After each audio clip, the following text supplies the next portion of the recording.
All right, so you guys wanted to deep dive into post-WWII America, the affluent society, right?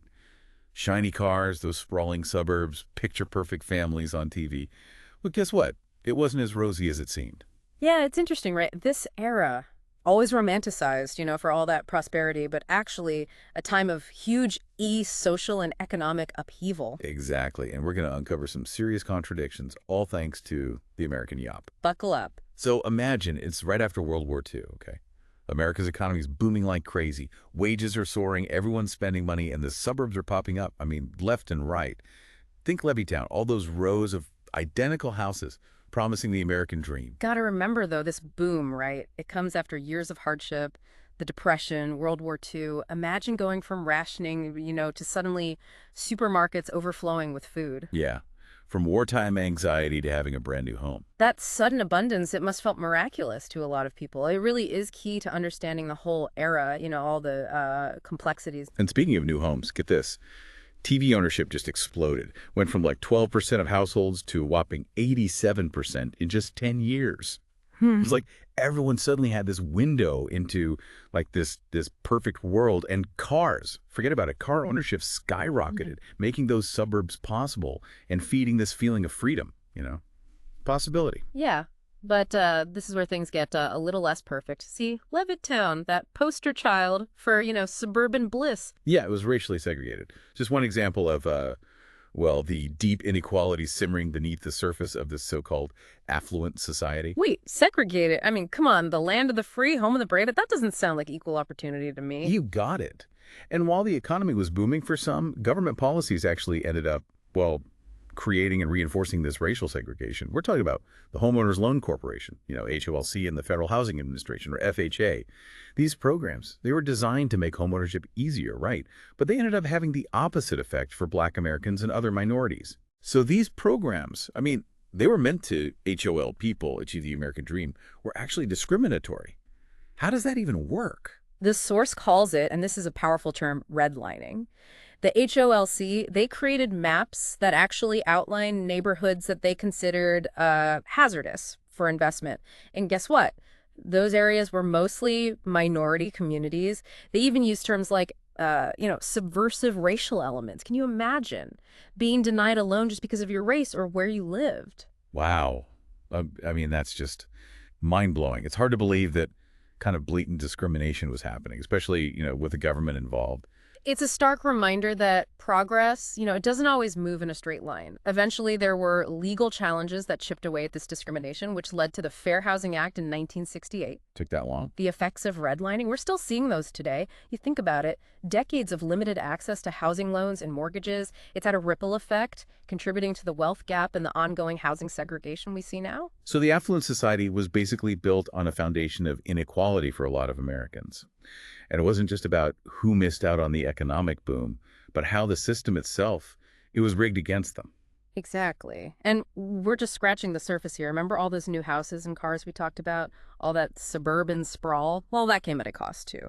Massive land development, the destruction of natural habitats, energy-guzzling homes. Like a preview of the environmental challenges we face today, Yeah. right? Like we traded one set of problems for another. Right on. The source even mentions Rachel Carson's book, Silent Spring, which exposed the dangers of pesticides like DDT. This is in 1962. It's a reminder that even back then, people were starting to raise the alarm about the environmental cost of all this unchecked growth. This is heavy stuff. It's wild how all these issues were brewing, even during this like seemingly carefree era. It definitely paints a different picture. History's never simple, right? It's full of nuances, contradictions, and, well, that's what makes it so fascinating to dig into. Absolutely. Speaking of complexities, let's talk about another major development during this time. The fight for educational equality. I mean, can you believe school segregation was still legal in 1954? It took the landmark Brown v. Board of Education case to finally challenge that separate but equal nonsense. Yeah, the NAACP's legal strategy in that case, brilliant. They built their case so carefully, arguing that segregated schools were inherently unequal and caused psychological damage to Black children. And you know what? They won. The Supreme Court ruling, it was huge. A powerful statement about the right to equal education. Yeah, a lot of people see that case as a turning point in the fight for civil rights. But did it actually lead to desegregation, like, right away? I mean, we're talking about Sure. deeply ingrained prejudices, right? Yeah. Resistance to change. That's where it gets, well, even more complicated. The court's follow-up ruling in Brown II, it called for desegregation with all deliberate speed. But that vague language has actually opened the door for tons of resistance and delay tactics, especially in the South. So even with the Supreme Court on their side, the reality on the ground was nowhere near equal. You got it. And the numbers really tell the story. 14 years after Brown, a shocking 80% of black students in the South, they were still in segregated schools. Wow. It shows just how long and hard the fight for equality really is. It really puts things into perspective. I mean, legal victories are essential, but they don't always equal immediate change, in society. It's like a reminder that fighting for justice, it takes constant work, challenging the status quo, and Yeah. And that brings us to the civil rights movement as a whole, which was gaining momentum, during this time. The source highlights some amazing stories, like Sarah Keyes challenging bus segregation, and this was years before Rosa Parks. seriously, I've never even heard of her. Her case, Keyes v. Carolina Coach Company, it's not as famous as Brown, but it was a crucial legal victory, It helped pave the way for future activism. It's amazing how these acts of courage, like these small acts of defiance, can spark an entire nationwide movement. It shows what can happen when you stand up for what's right, even when it's dangerous. Absolutely. But along with these hopeful moments, there were also, well, horrific reminders of the racism that was so deeply rooted in America. The source talks about the murder of Emmett Till, just a 14-year-old boy from Chicago visiting family in Mississippi. I remember learning about him in school. He was tortured and killed just for allegedly whistling at a white woman. It's unimaginable, the cruelty he faced. And it really contrasts with that image of the affluent society, all those happy families and carefree living. For many Black Americans, this era, it was anything but affluent or carefree. They were constantly facing threats and discrimination. Their lives were often at risk just because of the color of their skin. Yeah, and it shows that the fight for civil rights wasn't just about, legal equality. It was about the right to just live with dignity, without fear and violence. And that's a fight that, well, it continues today. It does. So we've got economic booms, we've got suburban dreams turned nightmares, and this burgeoning civil rights movement. But what about, like, the culture of it all? We touched on the whole TV explosion earlier, but how did that new medium really shape America? Think about it. Television, it brought the world right into people's living rooms. It influenced how they dressed, what they bought, even how they talked to each other. And the shows themselves, they often showed this idealized version of American life, with white middle-class families at the center. Like Father Knows Best and Leave It to Beaver? Yeah. I've heard of those, but I never actually watched them. Those were huge, and they really pushed traditional gender roles and family values. The dad goes to work, the mom stays home, and the kids, well, they get into all sorts of, wholesome trouble. It was comforting, but also very narrow view of what it meant to be American. But wasn't there, like, a counterculture happening, too? The source mentions, like, youth culture, films like Rebel Without a Cause, and the whole Elvis Presley phenomenon. It seems like there was this tension between, like, conformity and rebellion, right? You got it.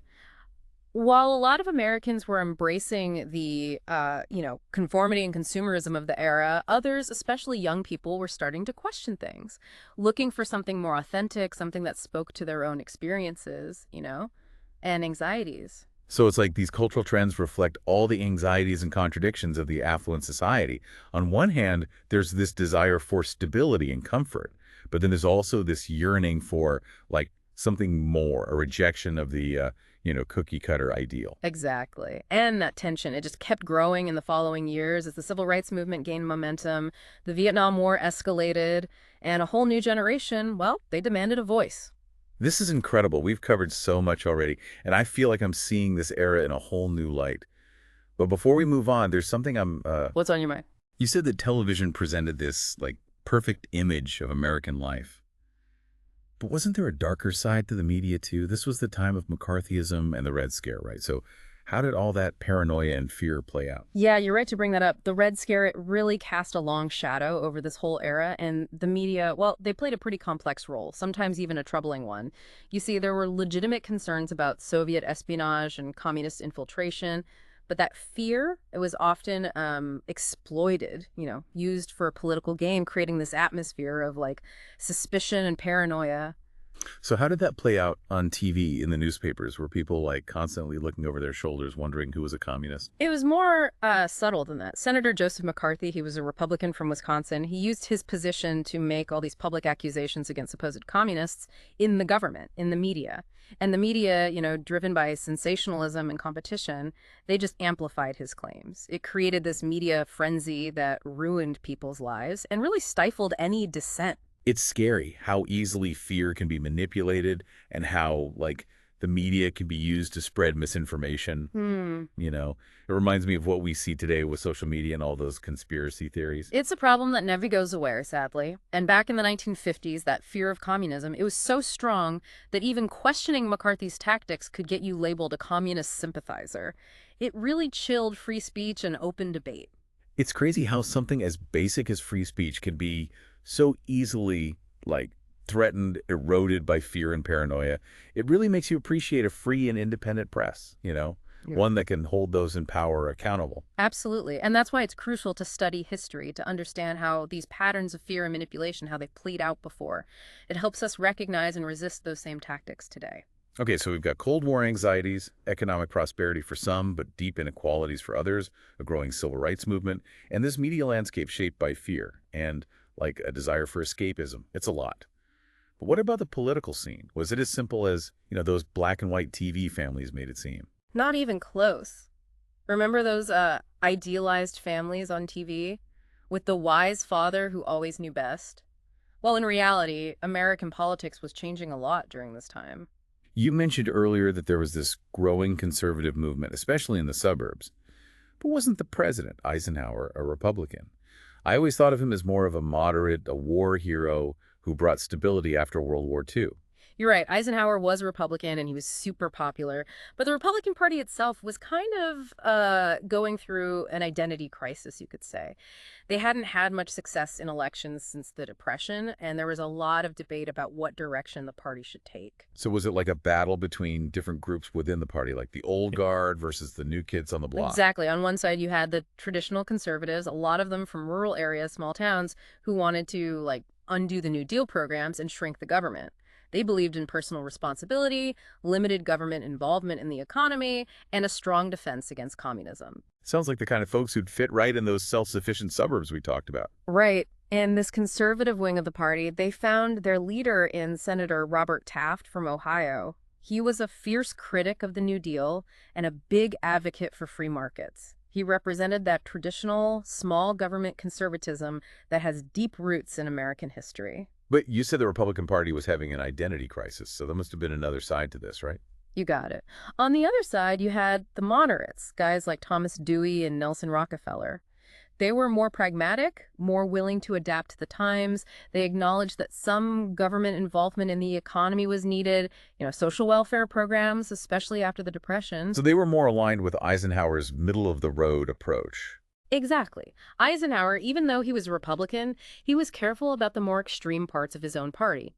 He believed in a balanced approach, using government power when necessary, like to deal with social problems and ensure a stable economy, but also emphasizing things like personal responsibility and being careful with spending. It sounds like he was walking a tightrope, trying to bridge the gap between those two groups to keep the party together without alienating too many people. Did it work? It was a tough balancing act, and he didn't always make everyone happy. For example, when he decided to expand Social Security and create the Department of Health, Education, and Welfare, it made some conservatives mad. They saw it as the government getting too involved. But Eisenhower, he was also a pragmatist. He knew that those programs were popular with the American people and essential for the country. So he was willing to compromise, take some political heat to do what he thought was best for the country as a whole. You got it. And for the most part, his approach worked. He won 2 big victories in 52 and 56, and his time as president is generally seen as a period of stability and prosperity. But we can't forget that this stability, it was built on compromise and a willingness to recognize, how complex things really were. It makes you think about what leadership really means.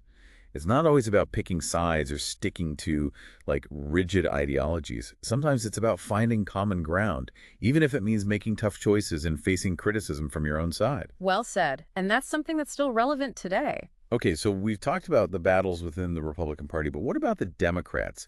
What were they doing during this time? Were they just watching the Republicans fight amongst themselves? Not at all. The Democratic Party, they were going through their own internal struggles, trying to figure out how to navigate the changing political scene and respond to, well, all the challenges of the era.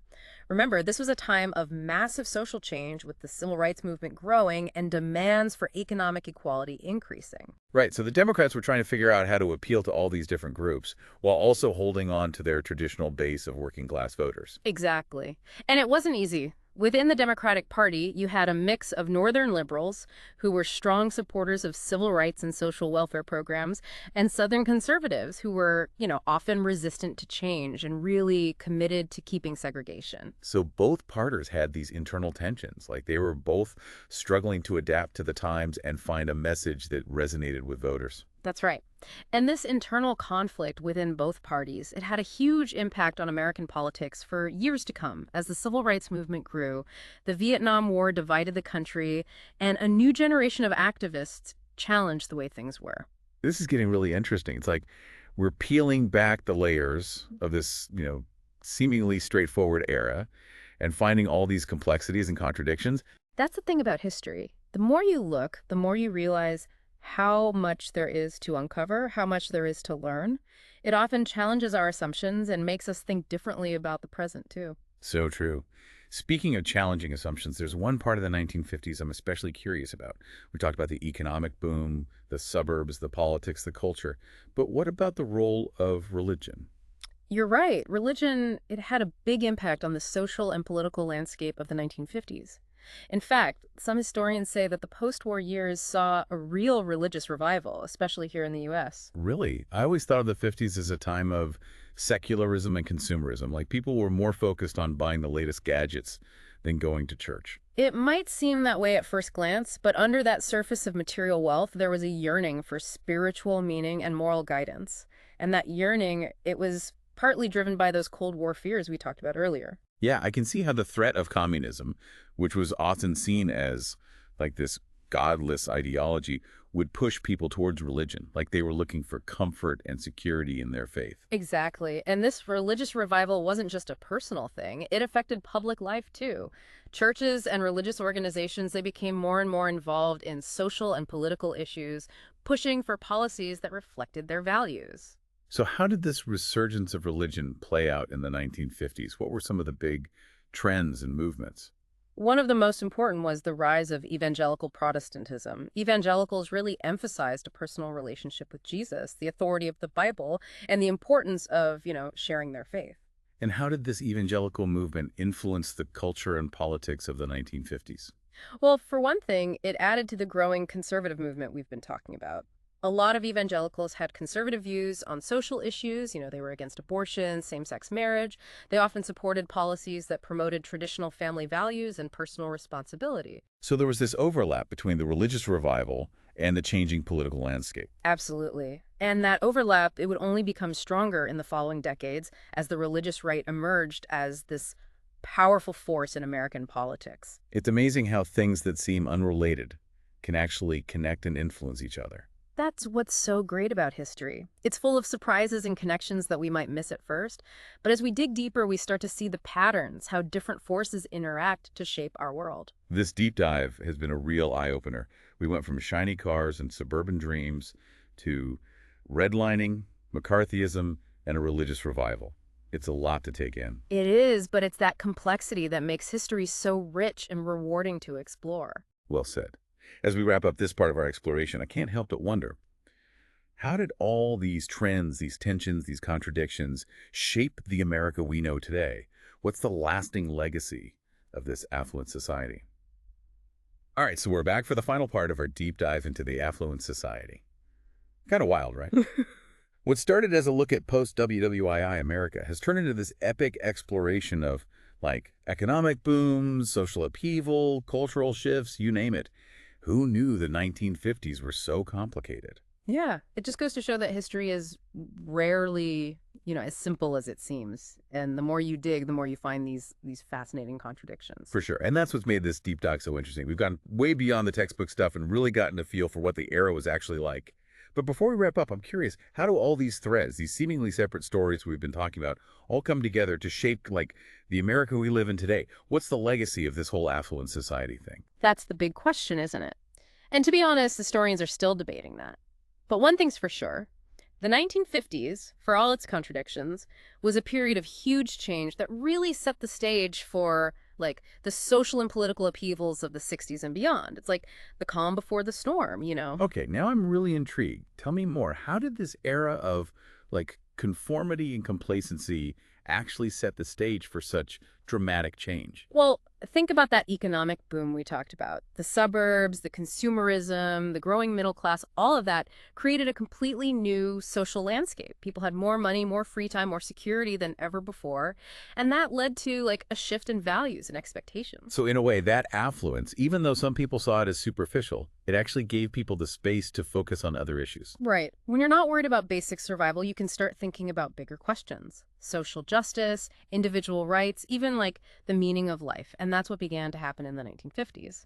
Makes sense. It's like, Maslow's hierarchy of needs, right? Once Yeah, you've got right. food, shelter, safety, you start looking for belonging, esteem, self-actualization. And those higher needs, well, they often involve questioning the way things are and wanting a better world. Exactly. And we can see this shift in values in the rise of the civil rights movement, which challenged the deep-seated racism and segregation that had been part of America for, well, centuries. Yeah, we talked about how those images of, peaceful protesters being attacked with hoses and police dogs, images that were broadcast right into people's homes because of television, they really helped galvanize support for the civil rights movement. The media, even with its flaws, it played a crucial role in showing the injustices of the time and, like, waking people up. For sure. And that awareness, that growing sense of like moral outrage, it wasn't limited to racial injustice. It spread to other areas too. Women's rights, protecting the environment, the anti-war movement. So it's like the 1950s, with all its emphasis on, like, fitting in and traditional values, it actually created the conditions for this wave of social activism and progressive change. Exactly. And it's important to remember that this wasn't just some top-down movement.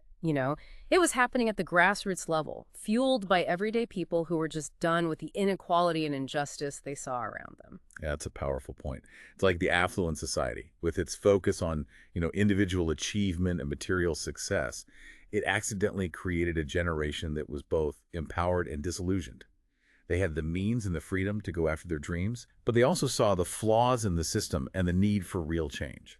And that tension, that mix of affluence and discontent, it kept shaping American society in the years that followed. The 1960s, with all those social movements and countercultural trends, it was, in many ways, a direct result of what started brewing in the 1950s. Wow. It's amazing how one era can have such a big impact on the next. It shows you that history isn't just a straight line. Yeah. It's a web of interconnected events and ideas that build on each other and challenge each other. Well said. And it reminds us that we can't really understand the present without understanding the past. The legacy of the affluent society, with all its progress and inequality, hope, and disillusionment, it's still shaping our world today. This deep dive has definitely changed the way I think about the 1950s. It's not just a nostalgic blur of, like, poodle skirts and diners anymore. It was a complex and dynamic time that shaped the America we know today. And that's what makes history so fascinating and relevant. It's not just about memorizing facts and dates, it's about understanding those forces that have shaped our world and how they're still at work today. Couldn't have said it better myself. Well, on that note, I think it's time to wrap up our deep dive into the affluent society. A huge thanks to our listeners for requesting this topic and joining us on this incredible journey. It's been a pleasure sharing these insights with you. And remember, this exploration doesn't have to end here. There's always more to learn, more connections to make, more perspectives to explore. Exactly. So keep digging, stay curious, and never stop questioning the stories you're told about the past. Until next time.